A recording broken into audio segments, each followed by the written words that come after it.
રાજ્યભરમાં હાડ થીજવતી ઠંડીનો અહેસાસ શરૂ થઈ ગયો છે। રાત્રે લઘુત્તમ તાપમાનમાં 2 થી 3 ડિગ્રીનો ઘટાડો નોંધાયો છે।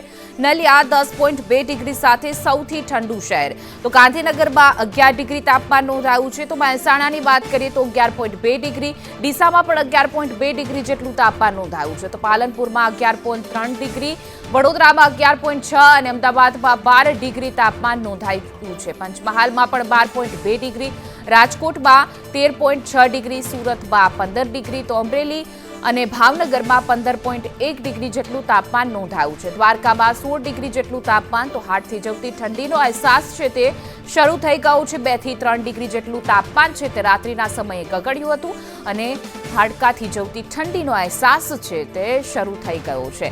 તો નલિયા છે તે સૌથી ઠંડુ શહેર રહ્યું, 10.2 ડિગ્રી સાથે ઠંડુગાર નલિયા, જ્યારે ડીસામાં 11.2 ડિગ્રી લઘુત્તમ તાપમાન નોંધાયું છે। જે અમદાવાદની વાત કરવામાં આવે તો 12 ડિગ્રી તાપમાન, તો ગાંધીનગરમાં 11 ડિગ્રી લઘુત્તમ તાપમાન નોંધાયું।